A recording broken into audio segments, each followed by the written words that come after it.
ఏమే ప్రమీల, జమునా జమునా అని పడిసత్తావే. మన టూరింగాలికి మోగమనసు సినిమా వచ్చింది.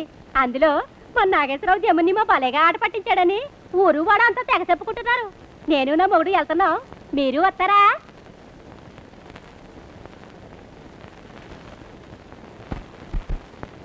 నేను రానమ్మా. మా ఆయనకి 1,00,000 పనులుంటాయి.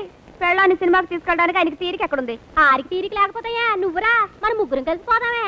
నువ్వు నీ ముగ్గురుతో కలిసి జంటగా వెళతావు, నేనెందుకు మీ మధ్య? అటువంటి సినిమా చూడకపోతే కొంపే మునిగిపోదు. ఏంటి నువ్వు పూర్తిగా మారిపోయినట్టున్నావు? చిన్నతనం నుంచి సినిమా అంటే నీకు పంచిపోయినాలు, తిండి తిప్పులు కూడా మానేసేదానివి. ఇప్పుడు చూస్తే పెళ్ళైన తర్వాత ఒక్క సినిమా కూడా రానంటున్నావు. అదే సరే, అప్పట్లా ఎప్పుడు ఉండగలవా? ఆ రోజు మెట్టినింటికి వెళ్తున్నాం కదా అన్న ధైర్యంతో కన్న వాళ్ళు కూడా పట్టించుకోలేదు. కానీ ఈ రోజు ముగ్గురు తప్పితే మరొకటి. అందువల్ల ఆయన తంతానా అంటే మనం తంతానా అనాలిగా. ఆయన కుందేలకు 3 కాళ్ళంటే తలాడించాలి. ఏదో ఒక రోజు బుద్ధొచ్చి 4 కాళ్ళంటే దానికి తలాడించాలి. పోపో పెద్ద సినిమా. ఉదయం నుంచి సాయంకాలం దాకా నా మొగుడికి సేవ చేయడానికి నాకు టైం చాలటం లేదు. కాఫీ చేసి పెట్టాలి, నీళ్లు కాసి పెట్టాలి, అన్నం వండి పెట్టాలి, బట్టలు ఉతకాలి, పిండి రుబ్బాలి. రోజంతా ఆ సంతోషంలోనే నా మనసు నిండిపోతుంది. ఇంకా సినిమా ఒక్కటే తక్కువ. ఇదంతా మన ఆడవాళ్ళ కర్మ. ఇదిగో కాఫీయే కదా పెడుతున్నాను. అదంతా ఏమి కాదు, లేచి బట్టలు మార్చు, సినిమాకి వెళ్దాం.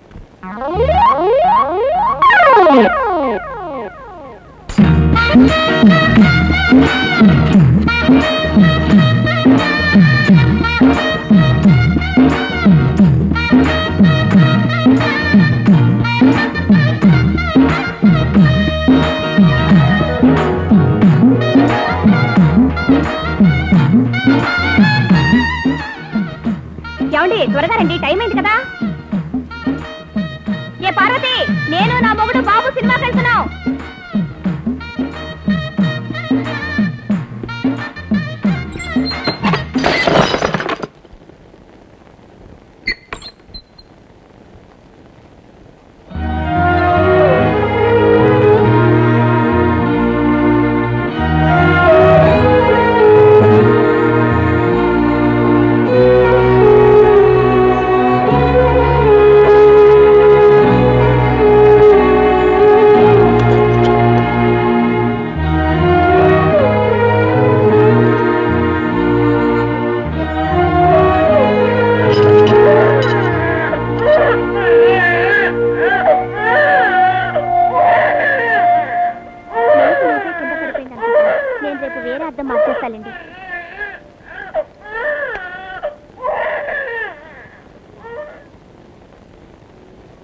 సరే పద పద. కొంచెం ఉండండి, తుడిచేసొస్తా.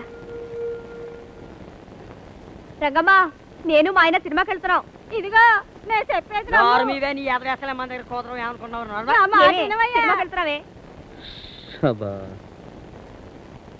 ఏమండి, ఇంటికి వెళ్ళి మా అమ్మ నాతో సినిమాకి వెళ్తున్నామని చెప్పానా? పిచ్చిదానిలా ఊరంతా దండోరా కొట్టకు పద. అక్క, నేను మా ఆయన సినిమాకి వెళ్తున్నాం. మా అమ్మ నాతో చెప్పి. అమ్మయ్య, చెప్పేశారండి. అయ్యో, ఏమైందిరా? కన్ను అలా మాచిపోయింది. దెబ్బలా తగిలిందిరా? వీళ్ళ పిన్ని వీడిని చీపురు కట్టతో కొట్టిందండి. పాపిస్తానా, అంతలా కొట్టడానికి నువ్వేం తప్పు చేసావురా? వీళ్ళ పిన్ని ఆవిడ బిడ్డకి మాత్రం కొత్త చెప్పులు కొనిచ్చింది. వీడు నాకు కావాలన్నాడు. దానికి వాళ్ళ పిన్ని వాడు వేసుకున్నావని నువ్వు వేసుకుంటావరని వీడిని చీపురుతో కొట్టింది. ఏమని చెప్పేది? వీళ్ళ నాన్నని వద్దు వద్దన్నా 2వ సారి పెళ్లి చేసుకున్నాడు. నాకు అప్పుడే తెలుసు, కవితలకి చిక్కితే వీడి తలరాత ఇలాగే కాలిపోతుందని. అది దాని తప్పు కాదులండి. అది కూడా వచ్చిన కొత్తలో తన బిడ్డను చూసుకున్నట్టుగానే నెత్తి మీద ఎక్కించుకుని మరీ చూసింది. ఆ తర్వాత దానికంటూ కొడుకు పుట్టాడు చూడండి. ఆ నాటి నుంచి పట్టుకుంది పాపం ఈ అబ్బాయికి ఏలినట్స్ అని. ఒకరోజు చెప్పుతో కొడుతుంది, ఒకరోజు వాతలేదు. అర్లేవయ్యా, లోకంలో సౌత్ తల్లులు అంటే అలాగే ఉంటారు. సూర్యుడు పడమడ పొడిచినా పడవచ్చు, కానీ పెద్దాన్ని పిల్లలు చూసుకునే సౌత్ తల్లు ఉండనే ఉండరు. నాకు తలనే పెడుతుంది, ఇంకో రోజు పెడతాం.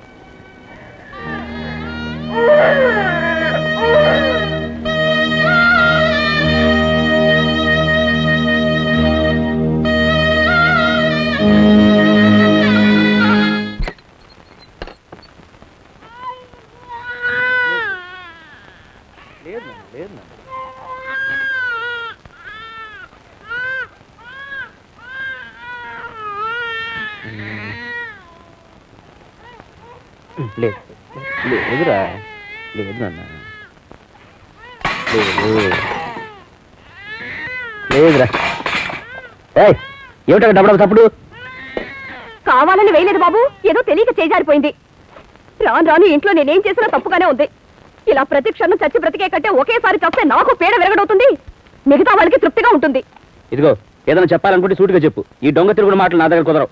ఎవరు? నేనా డొంగ తిరుగుడు? అలాంటి బుద్ధులు నాకేం లేవు. సినిమాకు వెళదామని తీసుకువెళ్ళడం, తర్వాత దారిలో తల్లో పని గిల్లో పని కుట్టి సాకులు చెప్పి తీసుకురావడం, ఆ నాటకాలే నాకు రావు బాబు. నేనేదో గ్రామంలో అమాయకంగా పుట్టి పెరిగిందాన్ని, ఇవన్నీ నేను ఎక్కడికి పోయి ఏడ్చుకోను.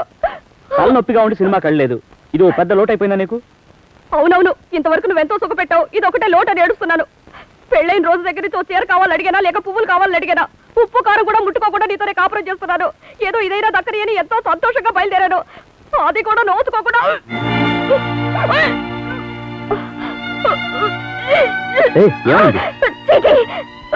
ఏమైంది ప్రమీల?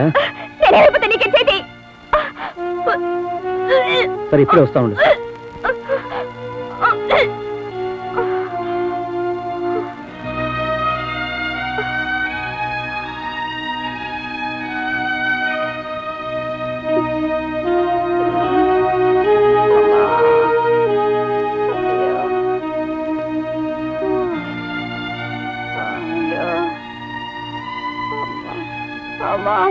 ఇప్పుడు ఎలా ఉంది? ఎక్కడికి? వైద్యుడి దగ్గరికి వెళ్ళొస్తున్నా. నేను అక్కడికి వెళ్ళలేదే. అక్కడికి వెళ్ళలేదా? ఎవయ్యా, వాంతి చేసుకోగానే నువ్వు పరిగెడితే ఏదో వైద్యుడిని పిలుచుకొస్తున్నావని ఎంతో సంతోషపడ్డాను. ఇప్పుడు అక్కడికి వెళ్ళలేదన్నావు. లేదయ్యా, నీ వల్ల ఈ జన్మలో నాకు ఎటువంటి సంతోషం కలిగేది లేదు. నేను ఇలా బ్రతకంతా ఏడ్చి చావాల్సిందే. పిచ్చిదల్లా వాక్కు. నేను మీ ఇంటికి వెళ్ళి మీ అమ్మతో ప్రమీల వాంతి చేసుకుంది కాస్త తొందరగా రండి అని చెప్పొచ్చాను. నా తండ్రి, ఏమని చెప్పొచ్చు? ప్రమీల వాంతి చేసుకుంది కాస్త త్వరగా రండి అని చెప్పొచ్చాను. అయ్యో, నీ వల్ల నీ పడుతున్న చిత్రవద సరిపోదా? ఇప్పుడు ఊరందరి ముందు నా పరువు మంట కలిపొచ్చావే. ఏంటి నీతో గొప్ప చిక్కొచ్చింది? ఇప్పుడు నేనేం చేశాను? ఏం చేసావా? ఎవయ్యా, మనకు పెళ్ళి 5-6 మాసాలు అయింది కదా, ఇంకా ఏమి లేదా అని ఊరు మొత్తం అడుగుతున్నారు. ఈ టైంలో నువ్వు వెళ్ళి మా అమ్మతో మీ అమ్మాయి వాన్ చేసుకుంటుందంటే ఏమనుకుంటారయ్యా? నేను కడుపుతో ఉన్నాను అనుకోరు. ఓహో, ఆ బాధ ఒకటిందా? మరేమిటి మరి, ఇక్కడ మన ఇంట్లో గొడవలు వాళ్ళకేం తెలుసు? పోవయ్యా, త్వరగా వెళ్ళి ఏమీ లేదు మామూలు వాంతులేని చెప్పిరా, లేకపోతే వాళ్ళు బయలుదేరి వచ్చేసుకుంటారు. త్వరగా వెళ్ళవయ్యా.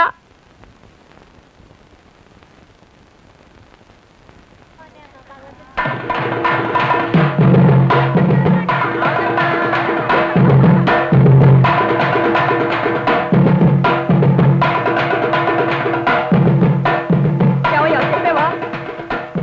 నిన్నేనయ్యా, చెప్పేవా లేదా?